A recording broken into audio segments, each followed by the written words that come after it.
Please go ahead, sir. Hello everyone, good afternoon and welcome to the L2 Pro webinar on registration procedure of industrial designs in India. I am Hemang Shah. I welcome you with two hats. My primary hat is I'm a co-chair of the National IPR Council at ASSOCHAM. I'm also a lead at Qualcomm India Private Limited working on our startup incubation programs. This topic is of primary importance because when I work with startups, primarily who are in the area of electronics and IoT. Most of these startups think that patents are of utmost importance, and rightly so. But as these startups, scale in their product journey, and they try to reach the market, as they try to enter the market, what happens is that the prototype that they've been working, they need to be refined, before a consumer can adopt them. And even if their end customer is a consumer like you or me, or it could be an industrial consumer, it needs a fair amount of industrial design. And industrial design is an important aspect of how the product looks, how the aesthetics appear, and it plays an important decision in how we make buying decisions for a variety of products, right? There are some products where we want a very sleek look. For others, we may want a more rugged look, and those are important criteria for both how the product is designed, and of course at the consumer level how we make our decisions. So industrial designs and the registrations becomes a very important aspect for startups and SMEs. And we thought of having this webinar, on this particular topic.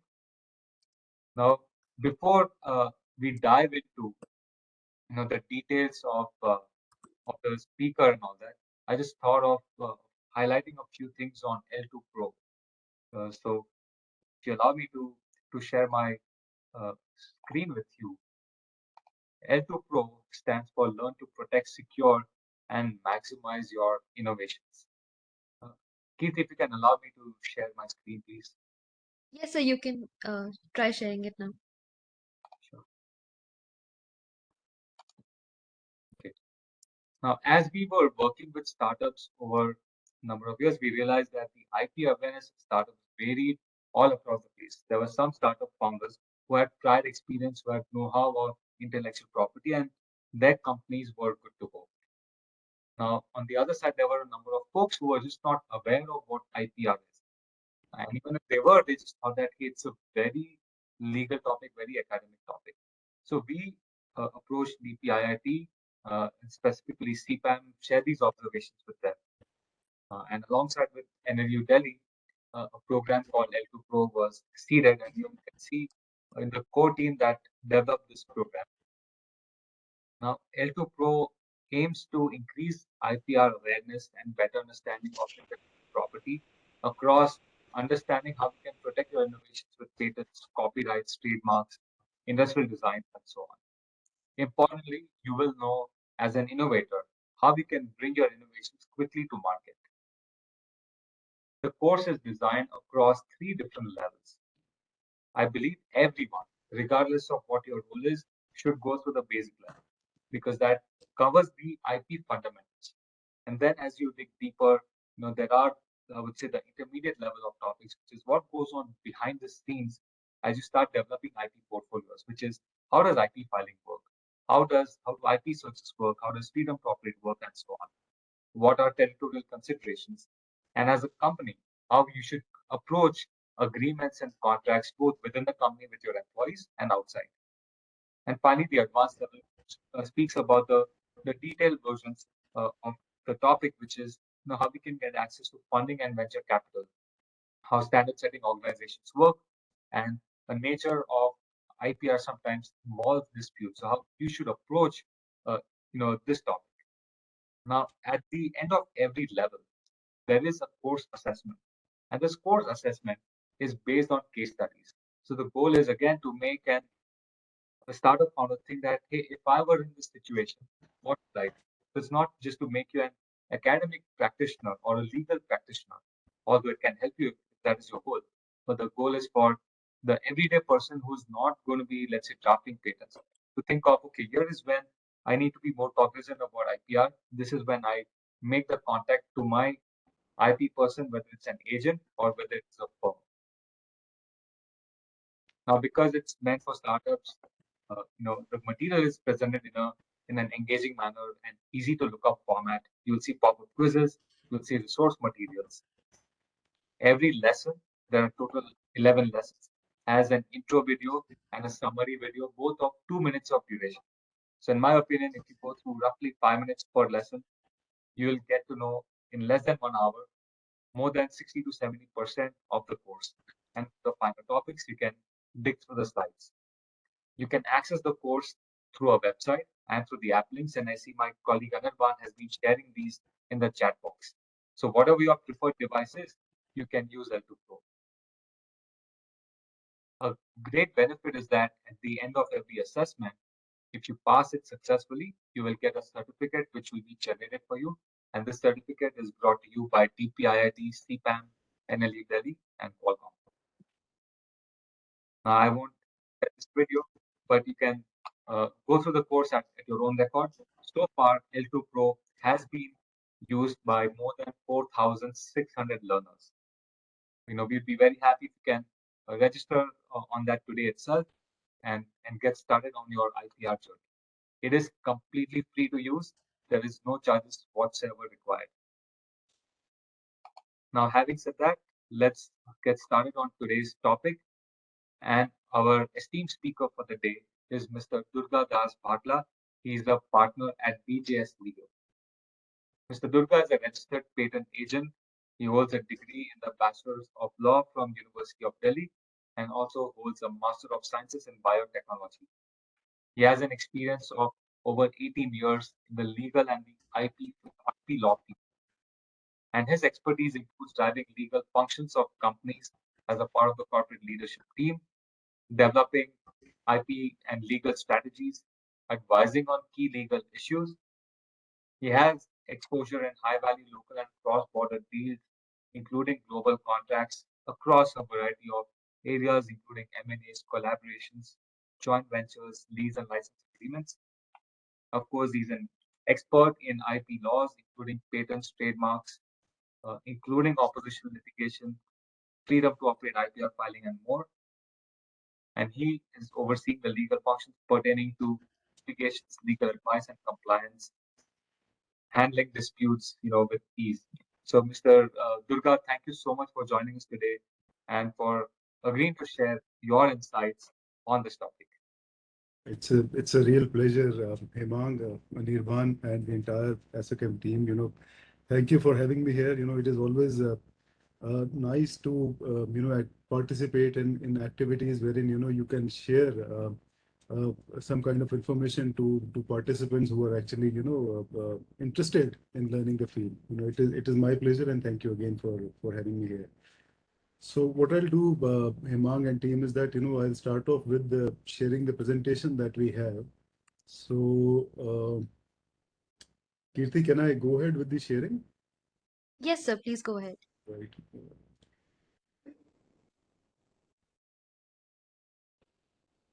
All right. So I think it must be in front of the Yes, screen sir. now. Is it? We can Thank see. you so much. I can see the screen, yeah. So this is a brief presentation that we prepared, not a long one, because we are only touching upon the prospects of filing and registration of design applications in this session. So therefore, we kept the presentation brief and such that it can be easily understood by the team here, by the participants and the audition. Durga Audience sir, here. Yes, can yes. you be a little loud? There are some people who are saying that the voice is low, though I am able to hear you. But All right. yeah, if you are a So, little louder, it may be better. Thank you so much. can you hear me now? Yes, we are able to hear you. Audience, kindly mute your mics so that there is no echo. Thank you so much.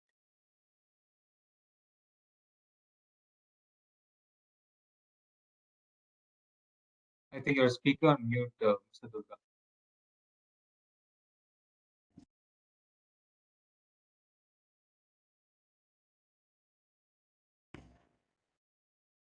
Can you hear me now?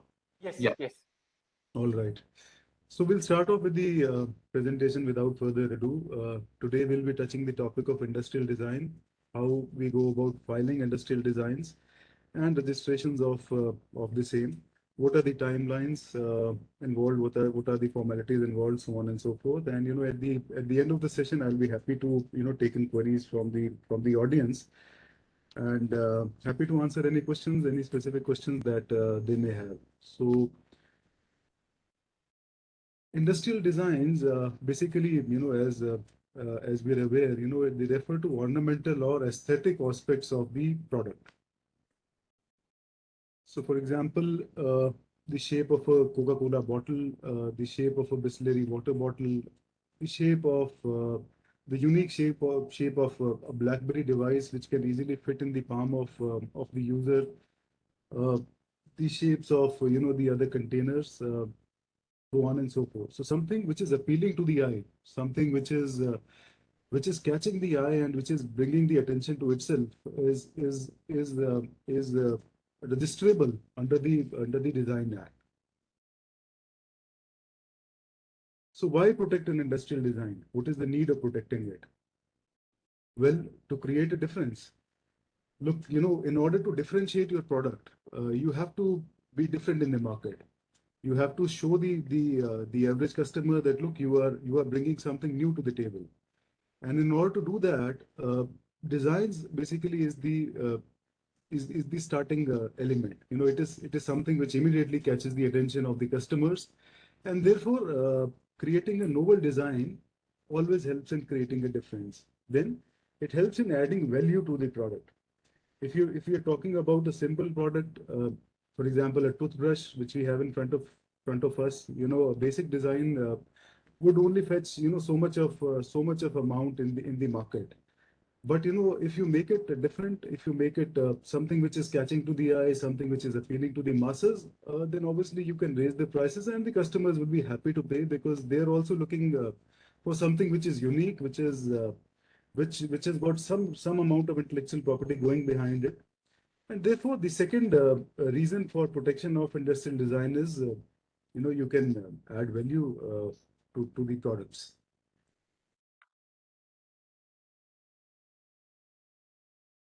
In addition, obviously, industrial design's registration helps to prevent it from being copied and imitated by the competitors, and thereby strengthening the competitive position of the company. So if you've got a registration available with us, not just we can use it on our own, try and raise the value of our products, but in addition to that, we can always stop others from imitating our registered designs, from copying our designs. So this, secondly, to obtain a fair return on investments made by creating and marketing of the relevant products, thereby improving the profits of the company. What is the third reason?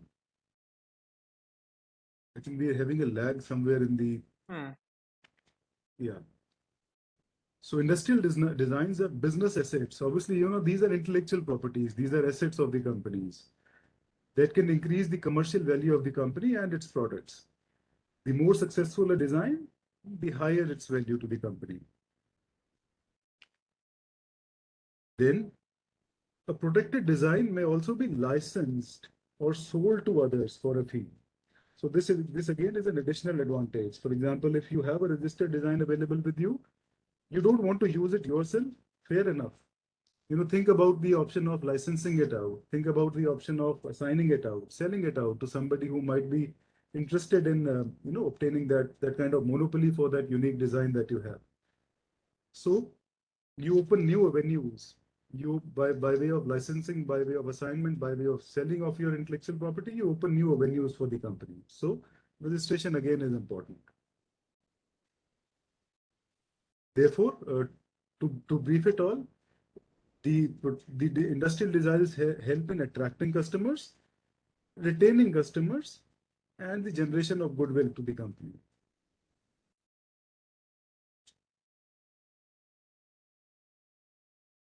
Fair enough. We've touched upon this. So now, what are the basic aspects? How do we go about registration of the design, which is the topic of the discussion today? We'll start with the main topic now. So how do we go about registration of the design? There are certain criteria which are present in the Design Act.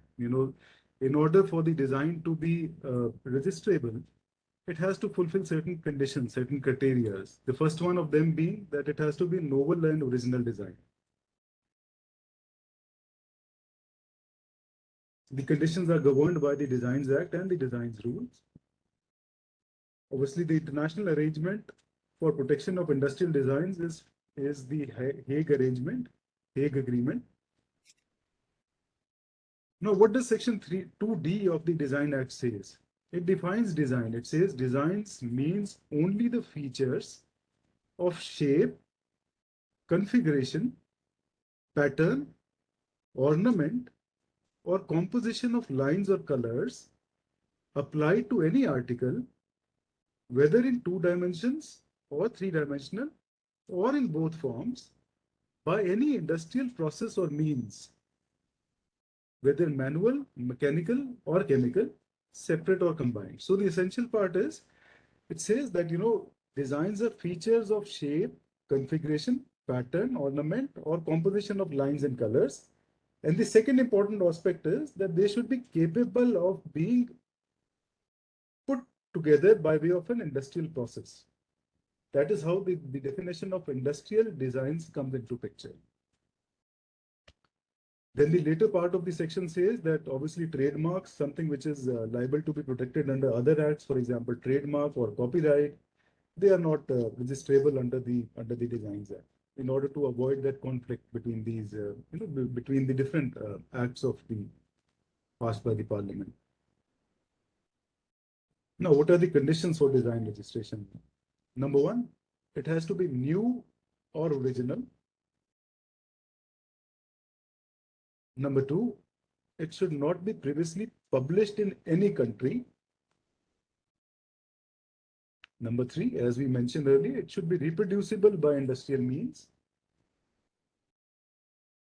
Fourth, it should not be contrary to public order or morality. And then it should be significantly distinguishable from known designs or combination of designs. Obviously, there are others which says that it should not be scandalous or obscene in nature, and it should be appealing to the eye. The last one, it is basically touching upon, it says not including anything that is in substance a mere mechanical device. It is in a way telling you that, look, something which is patentable or which is protectable under the Patents Act cannot be registered under the Design Act. So therefore, these are the basic premises which are not there in one section, mind you. These are available under different sections of the Design Act, which have been collated here just for the purposes of providing the information at the same place. Then we go on. What are the types of design applications now? There are two basic types of design applications. One is the ordinary design application, wherein no priority claim is being made. And the second is the reciprocity application. A reciprocity application is basically an application which is being filed under the convention, wherein we are able to claim priority of an application which has been filed in the convention country. And therefore, we can file the same application in India within 6 months from the date of filing in the convention country. So this 6 months period is not extendable. Obviously, the Designs Act gives us an option of filing the priority document after filing of the design application. It gives us 3 months time. So these are the two basic type of design applications which are there under the Designs Act. So for Indian applicants, for example, somebody who's an who's a company based in India, a startup or an individual or a smaller company, ordinary application is something that they should look at.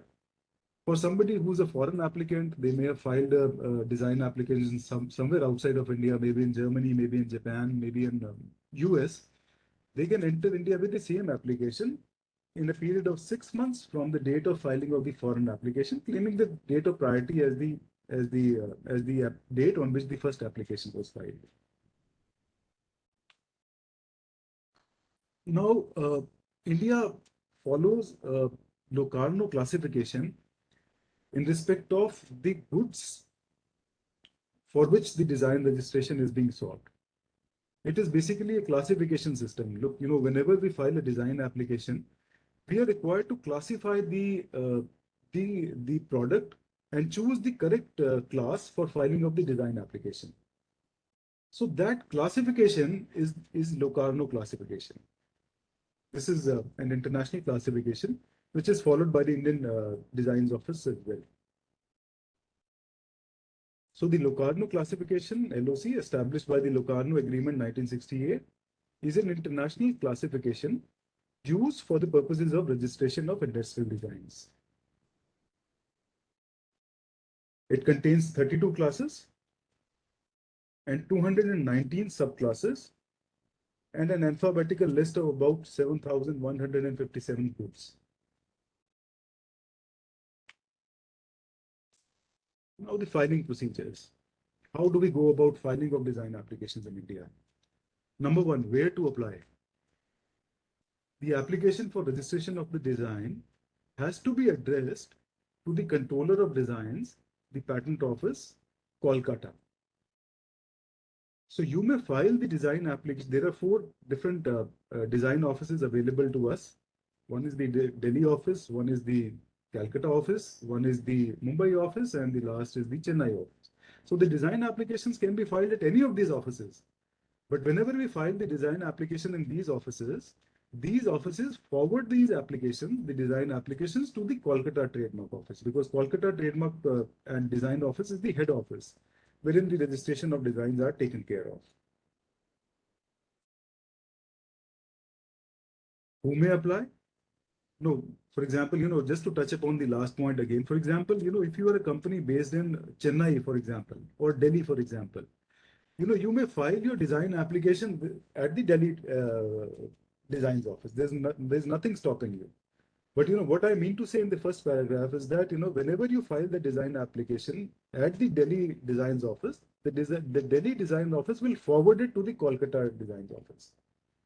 And the prosecution and registration of the design will then be carried out by the Calcutta Design Office. So you can either file the application directly at the Calcutta Design Office, or you may file it at your at the nearest design office which is available to you as per your jurisdiction. But then again, it will be forwarded to the Calcutta office only.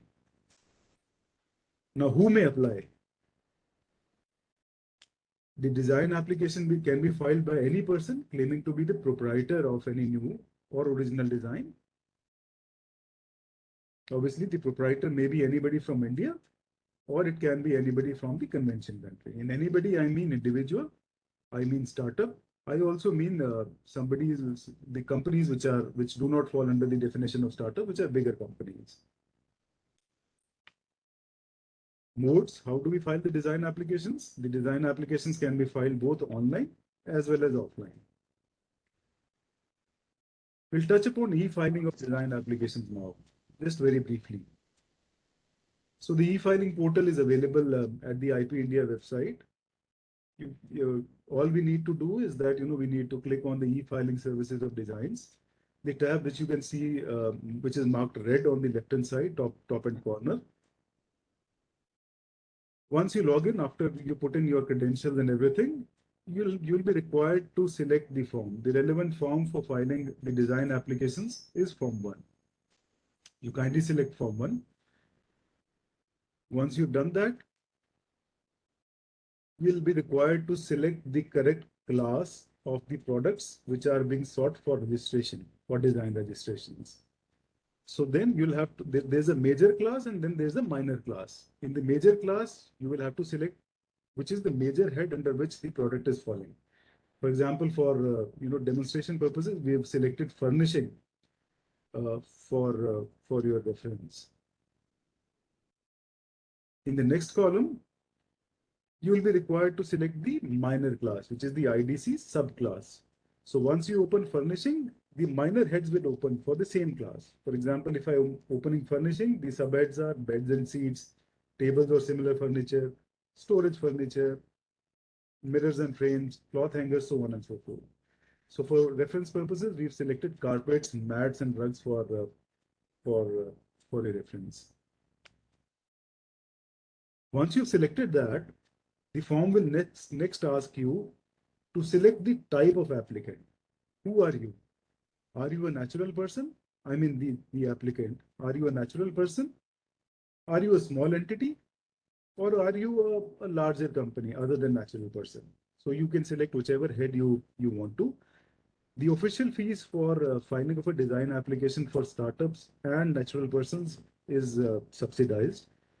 You only need to file about 1,000 rupees as the official fee if you are a natural person or a startup. For other than natural person, the official fees is 4,000 rupees. So this is the difference which will appear in the final page by selecting the relevant head. So once you've done that and you put the applicant name, I put in it as a natural person and ABCD, the form will then ask you to put in the applicant's address. So we've just put in PQR Delhi here in this form for reference purposes. Once you do that,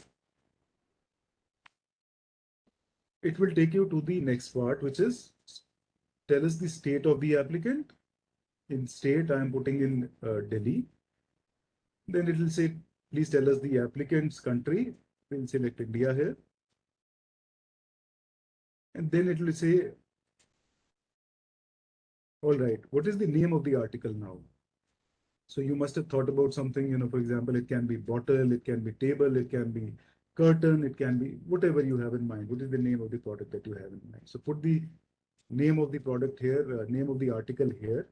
We put in XYZ for reference purposes. Then we go on.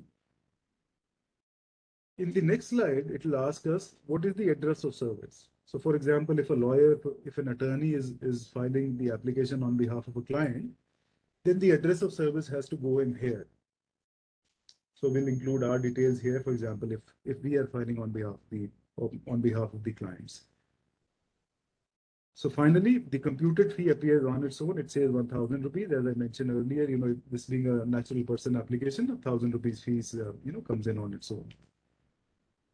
We go ahead, and this automatic form is generated. Form 1 is ready for you in front of you in the e-filing portal itself. Right? We go on. Oh, somehow this has gone to the background. Nevertheless, I'll go to the next slide. Once you drafted the form 1, the drafted form will start appearing in the form history tab on the left-hand side. Somewhere over here, form history. The drafted forms would appear in the left-hand side, second head from the top. If you click on the drafted forms, something like this will appear, which is a temporary number would be provided to your application number. The date of filing would be provided therein. And then there will be a tab which says view uploaded documents. Obviously, we have not uploaded the representation of the designs as of now. We'll do that in the next step, which is that we select the design application and then we click on the button which says upload. Once we click on the upload button, a couple of images will open, a couple of heads will open, which is let us have the image of the design, the representation of the design, for example. Let us have the power of attorney of the design. Let us have the best view image, which is the best, which is the image which you want to see on the designs journal once the design is registered later on. So these 2-3 forms, form 24 if you are a small entity, for example, if you're filing it as a small entity, these 2-3 forms will open up. Entries will open up. You select each and every entry and you upload the relevant images or the relevant documents that you have already saved in your system before filing.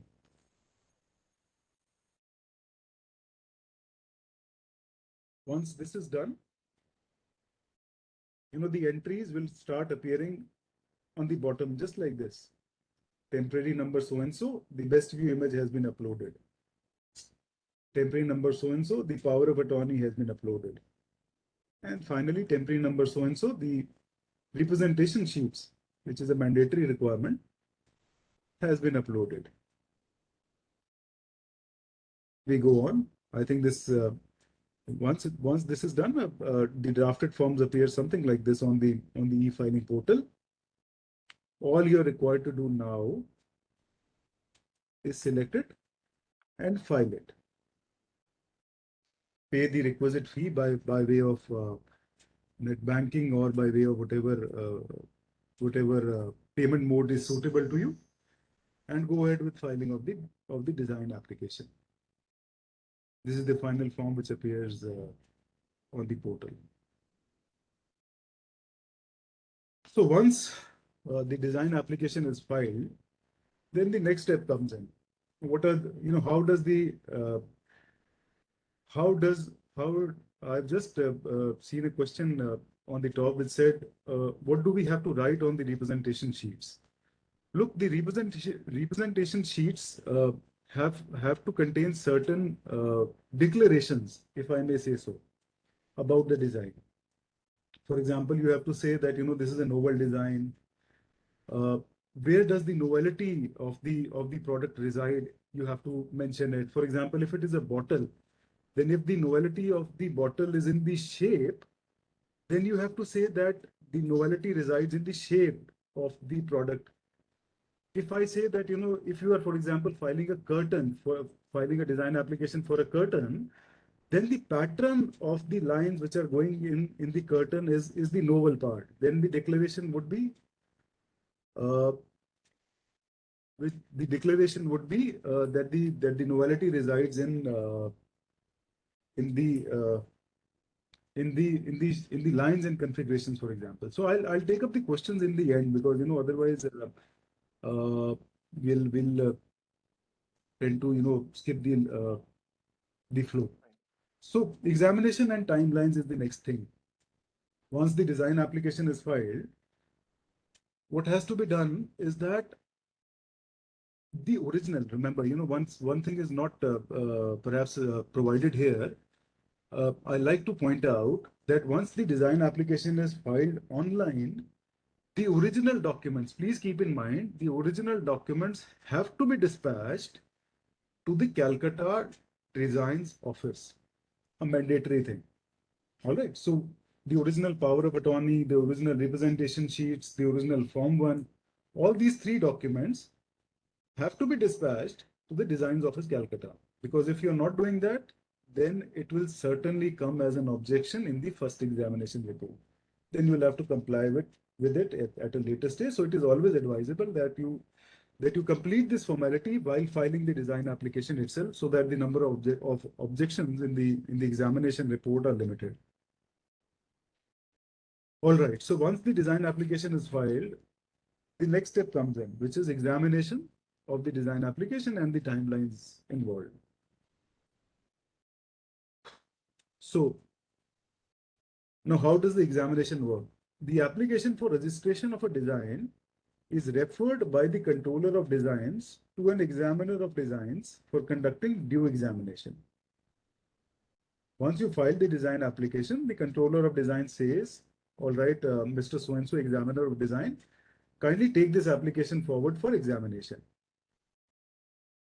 The design application examination is a two-step process. The first step is a formality check. They will check whether all the documents have been filed or not, whether the design application has been filed as per the latest format of the design office, the format which is there in the act, for example. Have you filed all the mandatory documents or not? Have you filed the representation sheets in the format which is required under the Designs Act or not? Have you filed the power of attorney or not? If it is a convention application, have you filed the priority document, the original priority document or not? If you've not filed the priority document, then then obviously an objection will come. Have you filed, if for example, the name of the applicant in the convention application and the application filed in India is different, then have you filed the relevant assignment or the document of merger or the relevant document whereby, the application has gone on to the new applicant or not?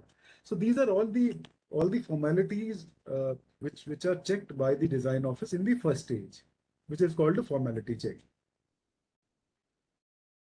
The second stage is substantive examination. Under the substantive examination, the examiners will check whether the application is a design under the Act or not, whether it is new or original or not. They'll dig in into their systems. They'll try and find out whether somebody has filed the design of a bottle which is similar to yours, or if there is some designs which are already there, which are absolutely same as yours, they'll pull out those designs and tell it to you that, look, boss, your application is not registrable because something similar to you is already there on records. In addition to that, they'll also check whether the remaining requirements under the Act are also being fulfilled by the applicant, by the design application or not. For example, uh, the design application is not claiming anything which is against the public order or morality, or it is against the security of India, or it is something which is not not registrable under the Design Act itself. For example, if it contains something of a trademark of a company, then they'll point out, okay, boss, this thing will not work. You've included a trademark here, and trademark is a separate field altogether. So these are the things which they take up in the substantive examination. Now, once the substantive examination is taken care of, you'll receive an examination report from the design office. And what are the timelines of replying to that examination report? Well, the timelines are 3 months, from the date of receipt of the examination report, right? So if the applicant fails to comply with the objections or fails to apply for a hearing within 3 months from the date of communication of the statement of objection, that is the examination report, the application shall be deemed to be withdrawn. So 3 months is a deadline which has to be kept in mind very carefully in the case of design applications. There's another thing in respect of timelines which is there in the Act, which is that the period for removal of objections shall not exceed the time period of 6 months from the date of filing of the application. So here there is an element of, I would say, uncertainty perhaps, which creeps in the mind of the applicant, in the sense that there are two deadlines available. One deadline says that you have to comply with the objections within a period of 3 months. The other says that everything has to be complied with within a period of 6 months from the date of filing of the design application. Now, what happens if the examination report is received in the 5th month after filing of the design application? So please bear in mind, these are small nitty-gritties which might bother the attorneys or the applicant. So, the Act also says that, however, this period of 6 months can be extended for a further period not exceeding 3 months, provided a request in Form 18 is filed before the expiry of 6 months. So as attorneys, our endeavor always remains that if I am obtaining the examination report, let me say on the 5th month, then I would not consider my internal deadline as 3 months from the date of communication of the examination report. As an internal deadline, I will set the deadline as 6 months from the date of filing of the patent of the design application. So I will try to file the response within 1 month from the date of receipt of the examination report, right? And if by some chance you are not able to comply with the objections and file a reply within 1 month, then better file an extension, not take a chance. File an extension of 3 months and be on the safer side, right?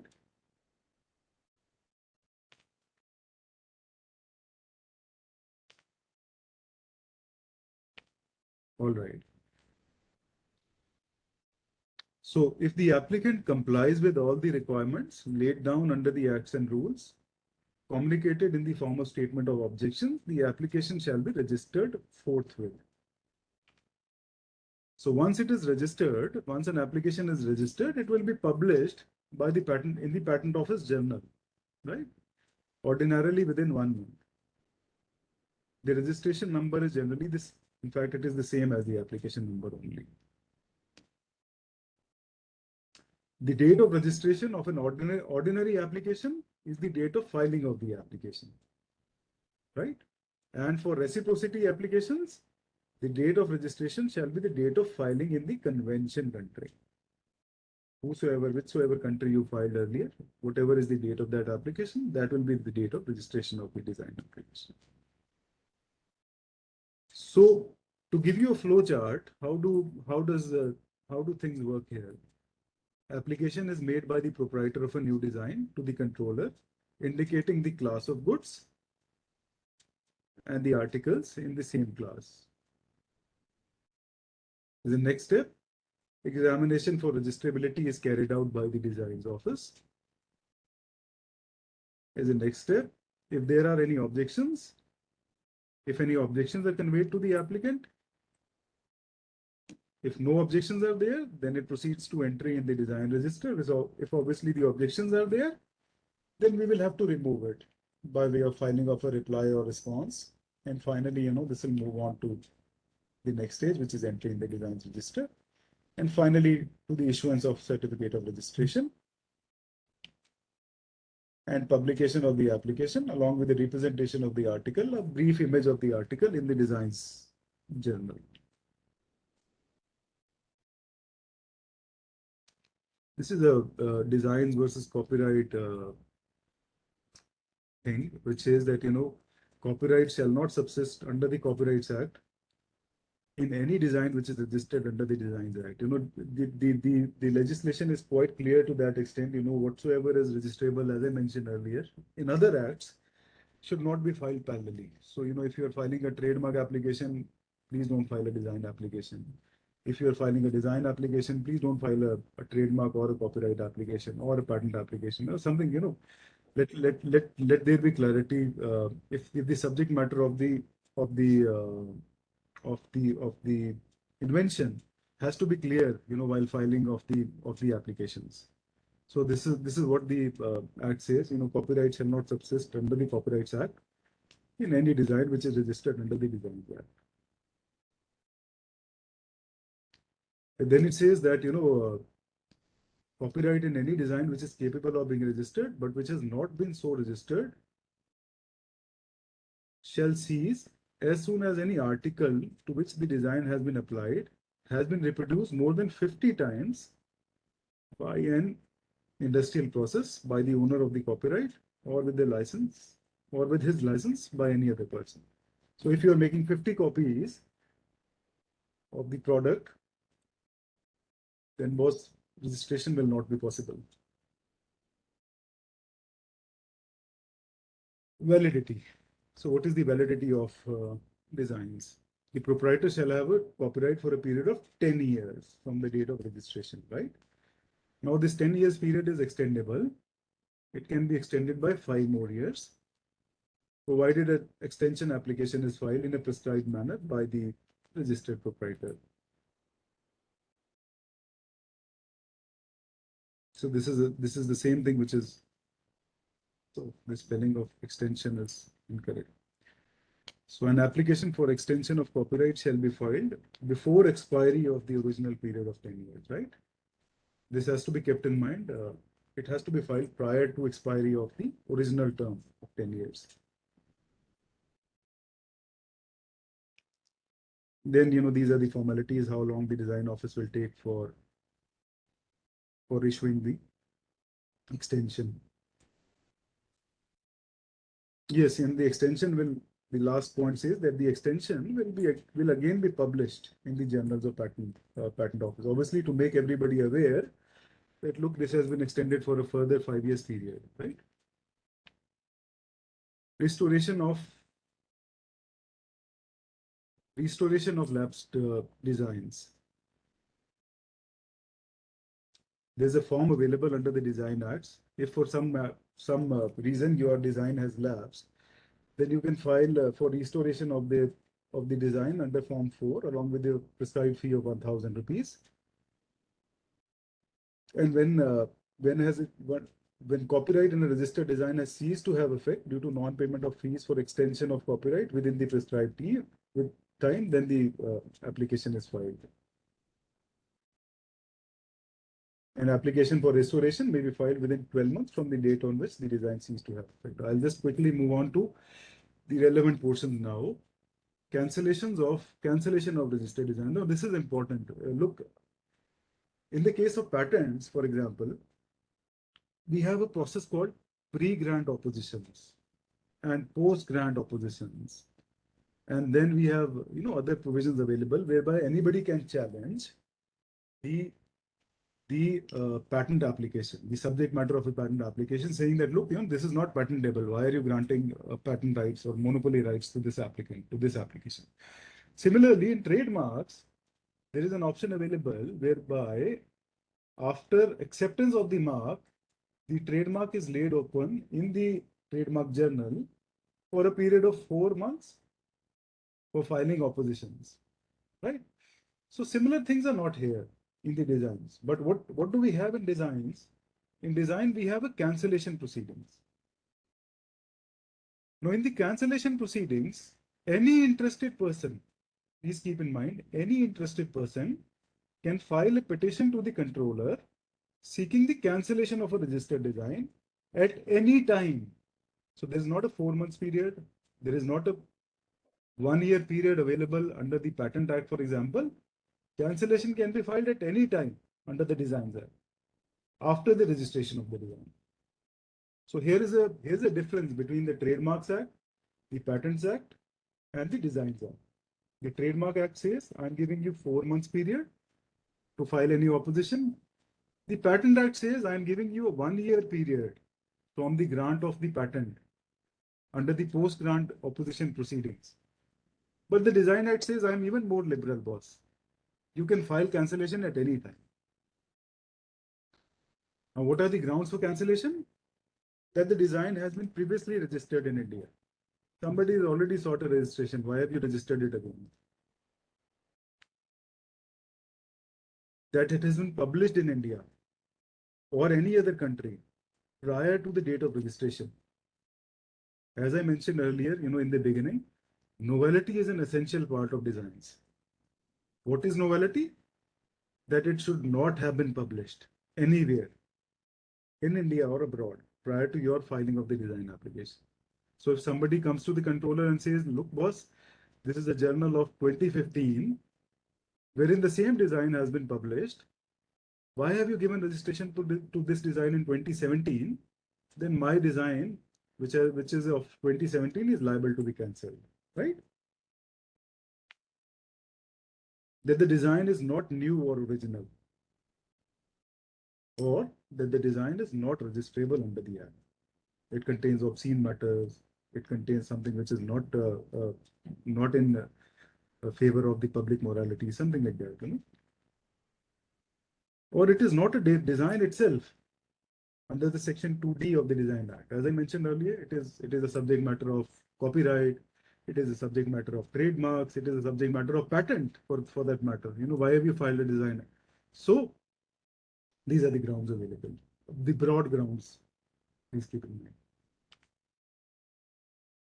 Inspection of the register of design. Anybody can file for, if you are filing for a design application prior to filing of the design application, you can even file for a inspection just to check if somebody has already filed something similar to yours at the design office. So if you are an individual and the official fee is only rupees 250 for filing of inspection of register applications at the design office.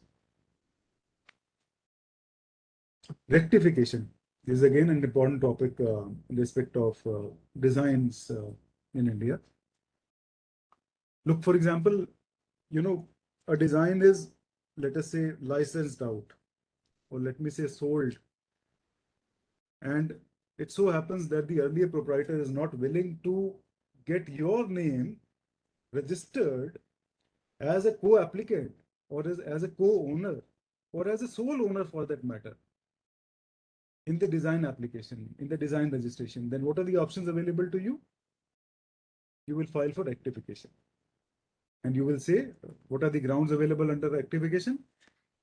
Non-insertion or omission of any entry, entry made without sufficient cause, entry wrongly remaining in register, error or defect in any entry, so on and so forth. There are different grounds available for different scenarios. I'm just giving you a rough, a vague example as to how and when these proceedings can be activated.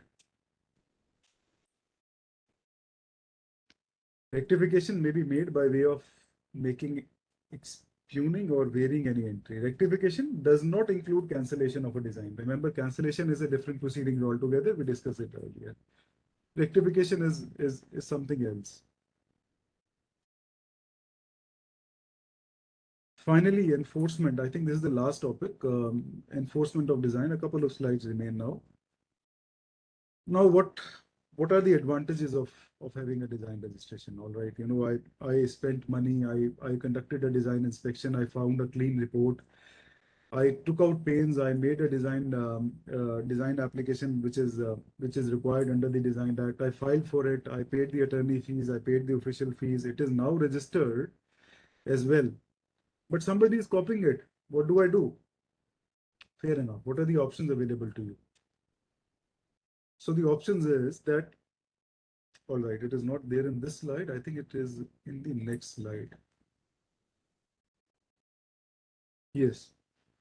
There are two options. The first is under the Design Act, you can file for a suit for injunction and recovery of damages against the person who's engaged in piracy of your registered design.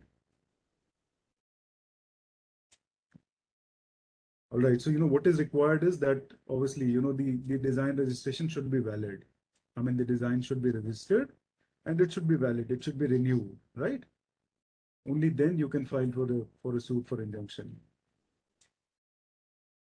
So this is the one. This is one of the options. There's another option which is available under the Design Act, which is contract depth, which says that if any person commits piracy of a registered design under section 2C, 11, 22, 44, 36, defined in section 22, he shall be liable to pay for a payment of a sum not exceeding 20,000, I'm sorry, recoverable as a contract debt. However, the total sum for recoverable, this is a summary kind of proceeding which is there under the Designs Act. We generally advise going for the first option because if you are spending so much on design registrations, and the first one is a broader and a more and a stronger kind of enforcement process which is available. The second one is also there is a summary proceedings. You can quickly try and obtain some amount from the infringer, but as you're aware, in India, until and unless you have a order of the court, the enforcement is generally difficult. So the suit for injunction and damages shall not be instituted in any court below the court of a district judge. Same is the case under the Trademark Act and the Patents Act. All right, so this is where we finish.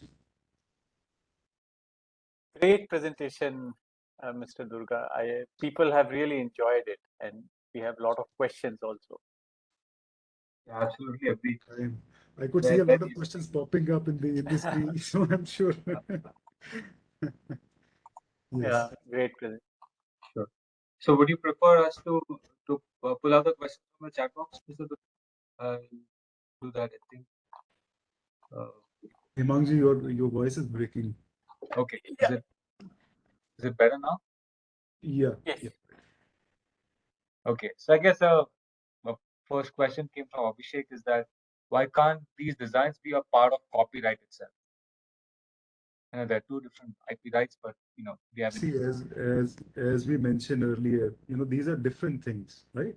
So something which is appealing to the eye, which is something which is having ornament. As if you read the section 2D of the Design Act, it says designs means only the features of shape, configuration, pattern, ornament, or composition of lines or colors applied to any article, applied to any article, right? So if these things are going on to an article, if you are making a nice looking pen, if you're making a nice looking bottle, which is something which is appealing to the eye, which is having an aesthetic appearance, which is having something which is catching the immediate attention of the customer, it is subject matter of designs, right? Copyrights comes in for something different, literary work, script, so on and so forth. Yes. Sure. Then the next question is by Dr. Anita Sabat, where she asked, I'll give her two questions here. So firstly, are 1D designs allowed? And the other is regarding 2D registration of a design of a sari. What would be the process for that? Pardon me, Hemang, I missed the first. In fact, Are, both the are one-dimensional designs allowed? Like one it's dimension. one So dimension, a line or a shape. So I don't think there is any new novelty that you can bring out in a one-dimensional. That would be my answer. But so yeah, you're right. Designs are generally two-dimensional and three-dimensional. So that is how it works. yeah, in a single dimension, Dr. Anita, it is hard to bring out How the will novel how will you aspect. apply to the article? Yeah. Correct. Yeah. Uh, and I know you covered this, in your design flow, but is there any specific process that you would have to follow with regards to the design registration for a sari, like for a See, new sari design, rather? for a startup, we'll have to choose the name of the nature of the applicant correctly while filing of the design application. So, as you know, we covered in the slides during the e-filing or filing of the Form 1, you will have to clearly mention that this is a startup, and therefore the official fee for filing the design application will come down. So, for example, if you are a large company, the official fees is 4,000. And if you are a startup or an individual, the official fees is 1,000. So obviously certain proofs and certificates of your being a startup or an MSME will have to be submitted along with the design application. And her area of work appears to be in the areas of saris, like textile saris. So for those sari design registrations, would she just have to select the appropriate class and or would she have to follow any other process? So yeah, the appropriate class will have to be selected. The class is already there. It is not readily, I'm not able to readily recollect it, obviously, but we filed certain design applications for such products. So the appropriate class will have to be identified, and the design application will have to be filed in the correct class. So if you want, I'll share the Locarno classification, which is available. If you do a Google search, if you happen to go through the WIPO website, Locarno classification is clearly provided. It is even provided, I think, in the IP India website as well. So just identify the correct class and choose the correct class and file the design application. Sure. Thank you. Dr. Tapan Kumar Gupta asked a question that can anyone submit a design application for new processes also? Processes for what? Look, if it is a process, then it is a subject matter of patents, right? Section 2 of the Patent Act says, something which is a new product or a process, right? So if it is an invention, if it is a process, it has to go to the Patents Act. A patent application will have to be filed. Agreed. Now, there's a question from Rohit who asked the difference between aesthetic design and functional design. Look, if you start going to the category of functional design, then you are going out of the purview of the Design Act and inside the purview of the Patent Act. Look, a design cannot be functional. If it is functional, if it is serving some kind of purpose, then then the correct act is the Patents Act, right? So ideally, a patent application should be filed in such a scenario. If some kind of function is being, if it is a mechanical device, if it is something which is operating in a unique way, for example, then the best protection would be the patents protection, which is much wider, which is much broader, and once you get it, you can have it for a long time. Nihal, your question is related more towards patents. I will not cover it here, but in case you have any design-related query, please type in the chat box again. I'll go to the next one, which is from Vitthal Jadhav, which is it's an interesting one, which is, let's say you have existing designs today and you are making improvements on those. Could you register for those improvements as a new design registration? Well, if it is different, as I mentioned earlier, if it is distinguishable from the earlier design, then why not? Something which is distinguishable from a earlier design is registrable. Look, if you conduct a basic bottle search on the website of the Indian Patent Office, just type the word bottle and choose the correct class. I think 0507 or something like that. Put the class and write the term bottle. You'll observe more than 15,000 entries there. All of them are bottles, and some of them would be quite close to each other as well. But look, if it is distinguishable, then why not? File a fresh application and let the controller decide.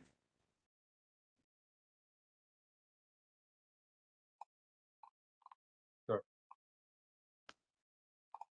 Now, then there's a question from Amit Matre about electronic devices.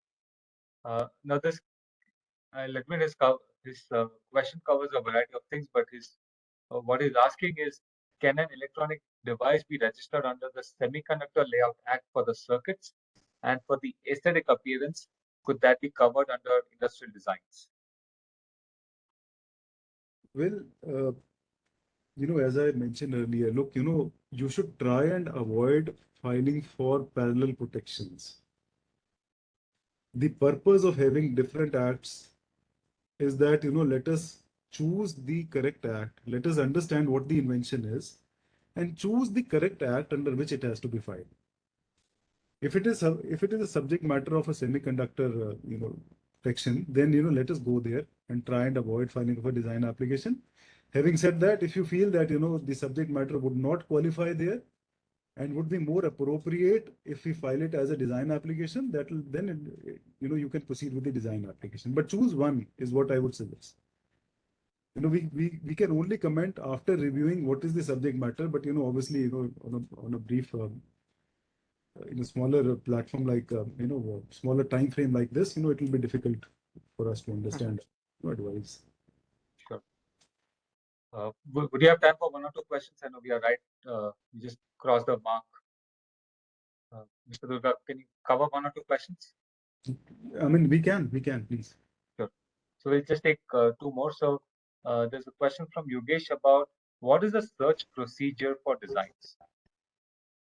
Well, if you are talking about the search, there are two types of searches. Look, one is the search which you can do or I can do or anybody can do on the public platform of the IP India's office, right? You go to the IP India office website, go to the designs, conduct, there's an option available for search, put in the name of the product or the article, whatever you have in mind, choose the correct class, place the enter button, and whatever entries are there will start appearing there. So one option is that you conduct this search on your own and then try and ascertain as to whether something similar to your proposed design is already taken or not, right? The second option is that you can get this search conducted at the patent office, at the designs office itself. For that, there is a form available under the Designs Act. I think it is Form 7. And choose the Form 7, file the official fee, 500 rupees or something, and file the application with the representation of the product at the Designs Office, Calcutta.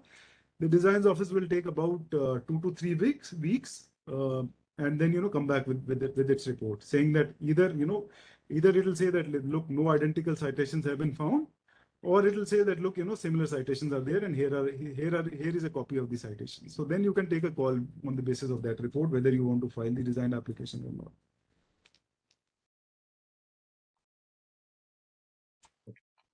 Thank you. I think there's another question, Mahesh, but that you covered before, which is this. Please consider like all these IP rights as separate, right? So I think that brings us to the end of our webinar. Uh, thank you so much, Mr. It's a Durga, pleasure. It's a pleasure. for such a wonderful coverage of this topic and patiently answering every query that was your way. Uh, Thank you to all the attendees, right? You took time out to learn about this important IP right topic and for being so engaged. The chat box was like fully active throughout the webinar. Thanks, of course, to my colleague Anirban for keeping you all engaged as well, right? Like he shared a few links on L2 Pro. He engaged with you all. So do register for L2 Pro India. It's completely free to use, and you can access it on the web, on app, whatever your preference is. And of course, a big thanks to the ASSOCHAM team for a fabulous organization, as always. Thank you, Kirti, Yashpal, Parul, and the entire team out there. I think that brings us to the close of our program. We'll see you at the next. Thank you so much, Hemang, Anirban, ASSOCHAM team. Thank you so much for having me here, Thanks. and it was a wonderful experience. Thank you. Thank you so much. Thanks. Thank you. Bye. Take Bye. care. Have a great